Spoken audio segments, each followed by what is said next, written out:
Conor McGregor versus Max Holloway is one of those fights where people think they understand the story until you actually pull the camera back and realize this thing is psychologically disgusting. Everyone keeps framing this like, can Conor still do it? Wrong question. The real question is, why does this fight feel like a man being forced to watch the consequences of his own choices punch him in the face for 25 minutes? And once you look at it that way, the entire matchup becomes really uncomfortable.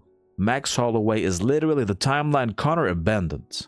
Back in 2013 when Conor beat Holloway, nobody even understood what they were looking at. Two young featherweights in the prelims, one Irish loudmouth predicting the future like a drunk wizard outside a pub, one Hawaiian kid with infinite cardio who looked like he still had algebra homework after the fight. But this is the disgusting part, man. Conor won that fight. And somehow Max became the one who inherited the soul of MMA. While Conor turned into a celebrity who occasionally remembers he used to fight, Max kept doing the actual terrifying part nobody wants to do. He kept showing up. Again and again. Wars with Dustin, wars with Yair, wars with Volk. The Gaethje fight where this lunatic points to the center of the cage in the final seconds like the CTE demons personally whispered, "Do it for the edit, bro." And that is why this fight is dangerous for Conor in a way people don't understand. This is spiritual, man. Conor can lose a fight and survive, no problem. But he cannot survive becoming a symbol of decline.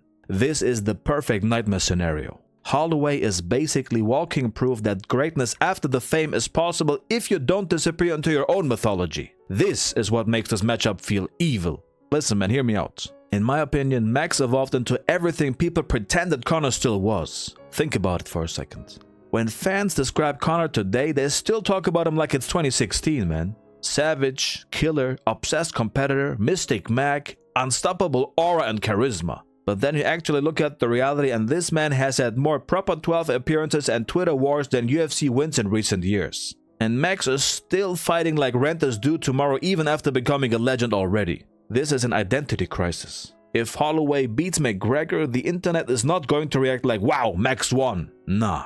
The reaction will be more like, damn. The McGregor era is officially a historical documentary now. That's why this fight has genuine emotional danger attached to it. Especially because Max is no longer the young kid Conor once outclassed. This version of Holloway is disgusting. He effectively weaponized pace, he weaponized durability, and he weaponized trauma by using volume. This man fights like somebody told him getting hit builds interest over time. And stylistically, this becomes very tough for Conor because Max does something psychologically exhausting to opponents. He makes them realize they cannot scare him. That used to be Conor's superpower.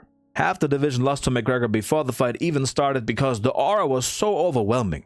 Guys entered the cage already mentally preparing their motivational Instagram captions. But Holloway, this dude survived entire 5-round wars with monsters while talking mid-combo like he's live streaming a sparring session. You cannot bully someone like that. And now listen to this. If Max wins, he retroactively changes the meaning of their first fight. Suddenly the narrative becomes, Conor didn't defeat the future king, he merely delayed him. This is horrible for legacy discussions. Because legacies and combat sports are fragile little hallucinations people agree to believe in until one moment destroys the framing forever. One bad image, one bad knockout, one bad recent loss, that's all it takes. And Holloway has the exact archetype needed to create that image. He's not some villain, and he's not some hated rival. He's a beloved warrior, which is even worse, man. Because fans can't cope with Conor losing to a monster like Khabib.